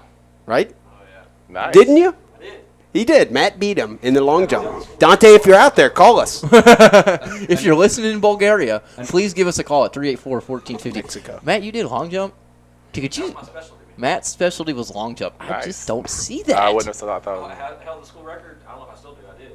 If you can hear him. Also holds the school record for most touchdowns scored in middle school football for Oldham County. Yeah, he does. Matt Thank is you, Al Bundy. Matt's Al Bundy. Another track tidbit is Quick is going to run track. Is he? Yes. Now, that's a good. I'm glad you brought that up. He plays in That's an basketball interesting right now. topic. Is he a good basketball player as well? He's a decent basketball player. Now he's not like I think Devontae Parker could actually play and help U of L. Like I don't think Could Quick Quick is be that on the guy. roster? I mean, Yeah, I think I guess be he on the could. roster. I think he could, be like an 11th or so guy off the bench. So he could definitely go to a smaller D1 and play immediately for sure. Maybe not as a freshman, as over time. Just basically probably more based off his athleticism than his basketball His skills. track speed was, I think, within 0.2 or like somewhere around the 0.2 of Olympic qualifying in the 200 meters. Wow. He's not the basketball player like I said Devontae Parker is. Devontae Parker can play basketball. I remember him. I saw a game or two from Ballard when he played. Yeah, he's a big guy. He was very good. But yeah, there's your birthdays. I think that's very interesting that Quick's running, doing track and field for Louisville. I've always thought with the upgraded facilities and Ron Mann, who's really good. I mean, they're bringing all these Olympic athletes to the Louisville campus. I've always thought, because I'll be honest, all I really care about is Louisville. You're talking Trinity. Football and basketball. No, I'm talking Louisville. I'm talking Louisville. Really? Yeah. I thought you were talking. Is it all right Trinity. if I continue? No. Shut up, Kelly. All right, so I think I've always wondered, with all the upgraded facilities and Ron Mann being this, nationally and world-renowned coach of the track and field team, is there going to be any kind of carryover effect if another Bo Jackson comes around or something like that? Will it help us attract those athletes? I know Ohio State also with Mike Conley and stuff like that. They have top-level track and field facilities and everything like that also. So that's who we competed with for Quick, but we got him. I wonder if there's maybe a little bit of that went into Quick coming to Louisville. I don't. I will say I'm trying to think of multi-sport athletes across the nation. You have Bruce Ellington at South Carolina, football, basketball. You had somebody for Notre Dame's basketball team plays baseball. It said he was drafted by the Twins or something. Yeah. A couple years ago, Jeff Samardzija. Yeah, and I know like Notre Dame what's happening because you cannot go. You couldn't go on a track scholarship and play football. You had to be on a football scholarship and play track. Oh, at the football first we see here. Well, no, anywhere, because that's actually like the Bear Bryant rule. Bear Bryant had like 14 guys on swimming scholarships in Alabama. I see what you're saying. Pool. So I see what you're saying. Yeah, so that's an NCAA rule. So genius. I know that like Samardzija had to still do all his spring football stuff, and basically baseball was kind of second, even though he was obviously a extremely talented baseball player. Making millions for the Cubs. Right. He is now. Yeah. He was on the Cubs. I don't know if he's still with the Cubs. I know he's still in the league. I believe he is. He even started some games last year. Samardzija's turned into a good pitcher. Danny Ainge. I mean, we could go down the list of guys over the years. Speaking of which, Barry Larkin's son, Shane Larkin's really tearing it up. But sophomore. Yeah, I love it. Steve, did you have something? No, okay. I didn't. Yeah, I love the carryover appeal of different athletes. I mentioned Bo Jackson. Who's some other guys historically, you guys? I mentioned Danny Ainge. I'll pat myself on the back. Good. That was a good one. Anybody else got one? Want to try to match me there? One I dislike is Deion Sanders. Deion? Yeah, that's the obvious Can't one, take right? anything away from Deion. No, not at all. I'm trying to think of another. I can't think of his name. Who was the guy who was drafted in all three sports? Dave Winfield. Dave Winfield, yeah. Yeah. You can't leave him out of the conversation. No. I mean, incredible. Actually, I saw him this summer. Michael Jordan, at least he didn't do much. I mean, hey, he played minor league baseball. Yeah, that was weak. He liked it though. There's got to be some other ones that we're leaving out. There's probably a few out there, but I think you nailed the big ones. With the Bo Jackson and Dave Winfield. There's a couple more, and I can't think of one. I can't think of him right now. Really putting. I think he was a Falcons guy as well. There's a UK basketball player. It was Cotton Nash. That played basketball professionally and then played for the White Sox professionally. There's a guy who pitched for the Louisville Bats last year, 6'10" guy who also played college basketball for. Can't think of his name, but he was a good college basketball player in the ACC. Went on to be a first-round pick to the Yankees. We just had a text in. Steve beat the text to it. The text was prime time. Okay, so can't leave prime time out. Can't leave prime time in there. Was it Brian Jordan? Brian Jordan for the Braves? Yeah. I think he played football, didn't he? I hated Brian Jordan when he was a Cardinal. He dominated the Reds. Him and Ron Gant? Ron Gant was pretty tough against the Reds. Ron Gant. I couldn't stand the Cardinals. They would just dominate the Reds. Jack Nicklaus, I think, had a scholarship to play at Ohio State. I believe basketball. I mean, there's a lot of guys like that. Can I just throw myself out there? His grandson, I think, plays for Ohio State now. Yeah. Can I just throw myself out there? You can, Tyler. Seriously, what you had a soccer scholarship? I was joking. I did want to say this. LiveSportscaster.com. I mentioned it throughout the show. It is going to be the platform for all of the 1450 podcasts. So our show, Mason and Myers in the Morning, Larry Glover, all the shows, D-Huff and Nasty. They're all going to be live. So if you missed it, you can get on livesportscaster.com starting this upcoming week, I believe, and you'll be able to catch all the podcasts on there. Another tidbit, NBA, Mike, 6 guys from former Cats are going to be participating in All-Star Weekend. Nice. Wow. Eric Bledsoe in the dunk contest? That's going to be awesome. Is he? Hey, yes. Did you all hear That's that exciting. Kevin Reed is going to be in the dunk contest? Yes. And is thinking about dunking a bowling ball. That'd be awesome. On the what? That'll break the floor. I don't know. Could you imagine how sick that would be? That would be awesome. You got Fareed and Eric Bledsoe in it. Gerald Green, I believe. James White is expected to win this, but who really knows? There was a little. LeBron made it sound like he was interested in getting in there. He tweeted out dunk contest with a question mark. Like, this is a good. When I saw the list of people in it, it was a good dunk contest. And if LeBron, well, come on, LeBron, join it. Why not? So you're just dunking. You did it every game in the game. Just go out and dunk something. That would be awesome. Last tidbit for me, Kelly, you can throw one out there. I don't know. UK softball started their season off great yesterday. Beat the number 3 team in the nation. Started off season 1-0. Beat Cal. I actually went into attendance with a couple years ago. I watched UK softball versus Cal. That was fun. That first softball game I've ever been to for the college ranks. Brian Jordan is on the line. Do we have Brian Jordan on the line? How you doing, Brian? We had a caller say Brian Jordan was the name you're looking for. Oh, okay. I was going to say, that would be. Yeah, that's what it is. I know we have a far reach with our great app, the 1450, the Sports Buzz app. You can listen to us crystal clear anywhere in the country, even anywhere in the world. I wouldn't be surprised if Brian Jordan was listening. I wouldn't be surprised. That was Douglas, our guy at the studio. Douglas doing great work. We appreciate Doug for being back there and helping us link up with the studio. I know we're at the end of the show here. Steve Liddon, KardinalSports.com video. We appreciate you sitting in here. Yeah, and I also am working with the Kentucky Extreme, the arena football team. Their first game is this Sunday at 4 o'clock, the 17th. We're going to bring in Brent Adams again next Sunday to break that down as well. Check out Steve. He'll be there. Mike Andolfo, Derby Classic. Everybody knows Mike. Go Ticketmaster. Get those tickets. Get those tickets, Kelly. Great show, my man. Great show. Next Sunday, 10 to 12, right here on 1450. Coming up next, John Ashton and those weekend golf guys. Everybody have a good Sunday.